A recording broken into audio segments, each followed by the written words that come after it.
This is All of It on WNYC. I'm Allison Stewart. In case you haven't heard, we've announced our February Get Lit with All of It book club selection. We are spending the month reading the novel The Wilderness by Angela Flournoy. It was named one of the 10 best books of the year by the Washington Post and was a finalist for the Kirkus Prize. It explores a group of friends who lean on each other to help navigate the wilderness of young adulthood. There's Desiree, a woman who is grieving the loss of all of her parental figures in her life, including her estranged older sister Danielle. There's Nakia, coming into her own as a queer woman and also carving out a path in the culinary world. The character January is in the midst of big life changes. She's broken up with her boyfriend of many years, only to learn she's pregnant with his child. And finally, there is Monique, a college librarian who finds herself in the midst of internet virality after she decides to speak up about racism she's witnessed at her job. The story spans from the aughts to 2027, from New York to Los Angeles, as these four friends try their best to figure out where they should be headed and how to get there. Angela Flournoy will be joining us for a Get Lit event on Monday, February 23rd at the Stavros Niarchos Foundation Library. And thanks to our partners at the New York Public Library, New Yorkers can borrow unlimited e-copies of the novel to read along with us. To grab tickets and to borrow your copy, head to wnyc.org/getlit. But now, here's a bit of a preview conversation to get you excited about the novel. I began by asking Angela Flournoy how the finished version of the novel changed from the version she set out to write 10 years ago. A lot of differences, but I would say the biggest one is that in 2016, in the fall of 2016, when I really started working on the book in earnest, there were some big political changes in this country, which, reverberated out to the world.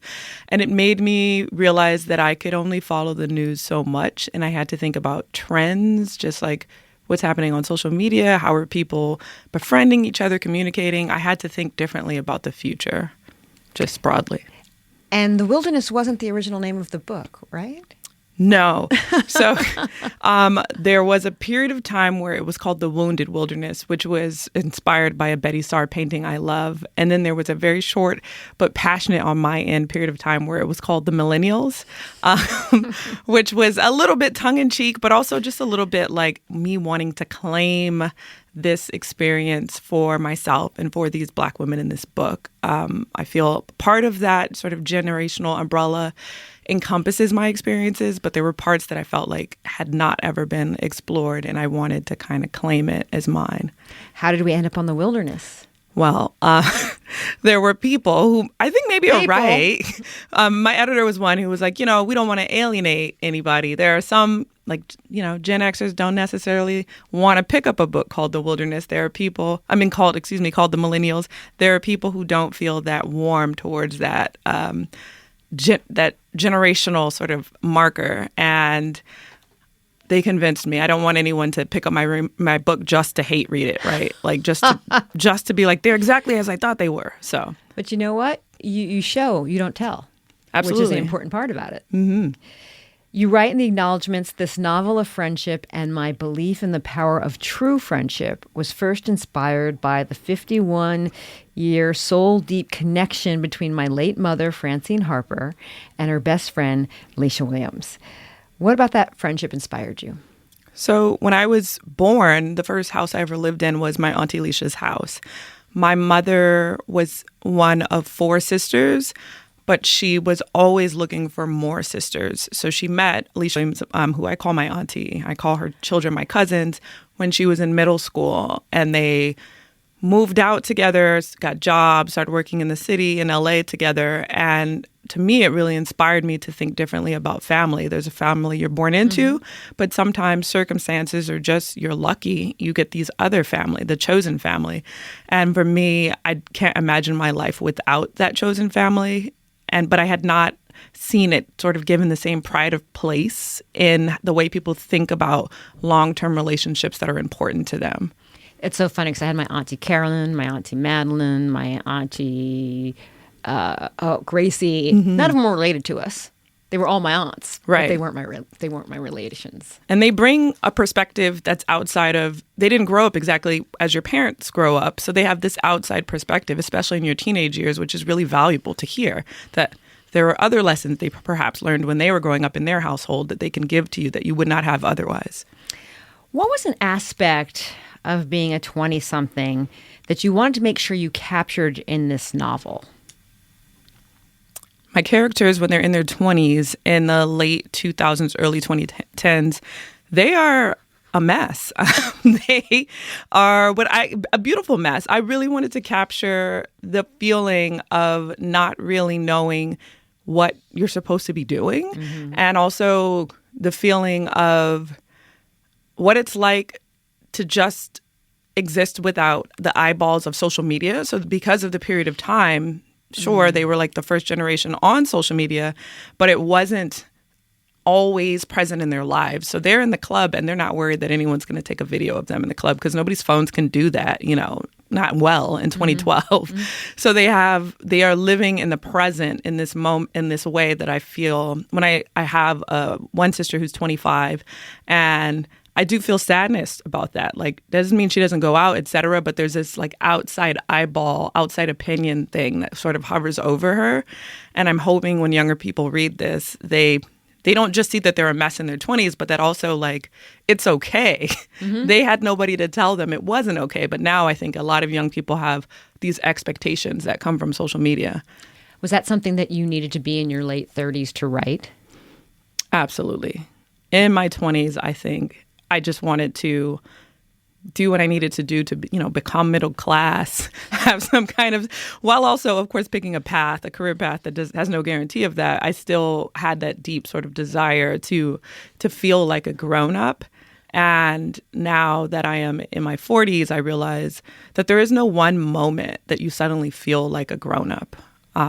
You just, even if you have kids, you just are older and you start to, if anything, it's just you care less about what other people think is where you should be in your life. Did you have dreams when you were in your 20s? And do your characters have certain dreams?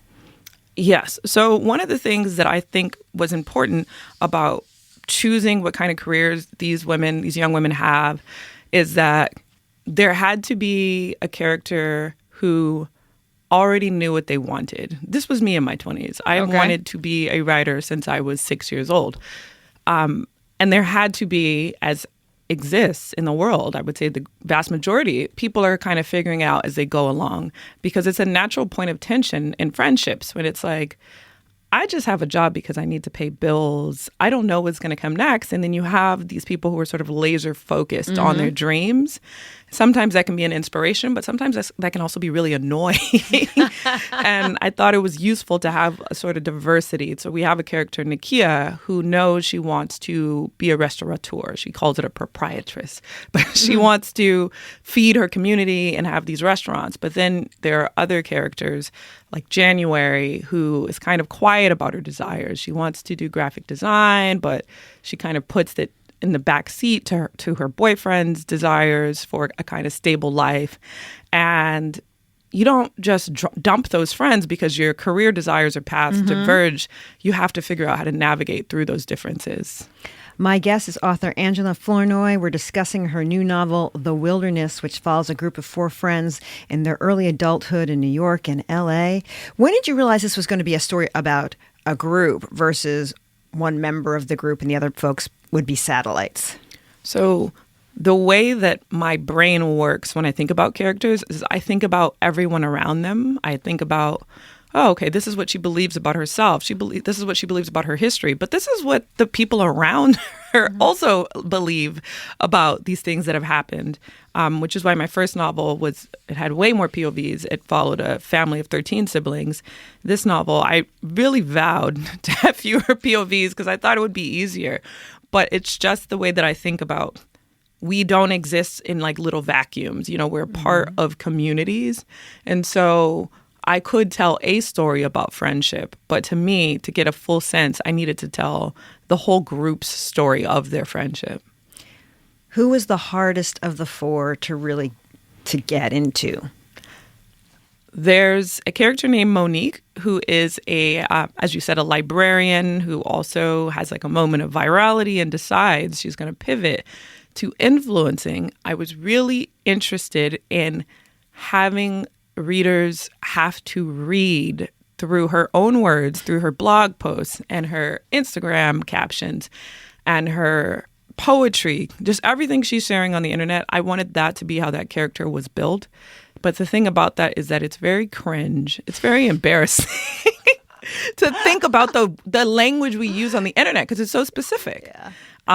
And it is brand new. There are like new words that come up every day, I feel like, and I'm supposed to know like what it means when people use some of these like catchphrases. And so I had to figure out like a sweet spot between trying to be real about what kinds of things she would be writing and also not make it completely live in a moment in time and be like something people wouldn't understand in a year. Specifically with her, but I'm curious about all the characters. Are they reliable narrators? Oh, are any of us reliable narrators about our own life? Yes, I think. I think so, because it's about our perception of what occurred. I think the way that I try to get around that reliability issue is, again, with these multiple POVs. If you get it from enough perspectives, then the reader can make their own choice about, okay, does it make sense that she decides to become an influencer? Is this a sort of a big selling out? And also, I think time, like the passage of time, helps you come to your own conclusions because you have to see characters live with their choices. Yeah, that was interesting. The structure of the book, it jumps around between 2010 to 2024. It even looks to 2027. Why did you want to structure the book this way?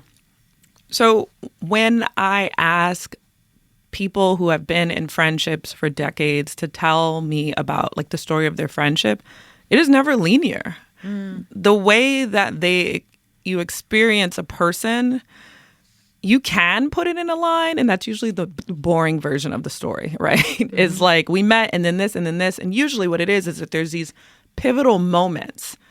And one member, say if it's two best friends, one person will have one pivotal moment and the other person will have a completely different moment. That seems like, the moment we knew we were going to be friends forever, for instance. So for me, it felt like in order to really tell the story of this group, it had to be a prismatic approach. Like you pick the thing up and you look at it from different angles, and at the end you get a sense of all of it. That was my conversation with Angela Flournoy, author of the new novel, The Wilderness. It's our February Get Lit with All of It book club selection. To get your free tickets to our February 23rd event and to borrow your e-copy, courtesy of the New York Public Library, head to wnyc.org/getlit.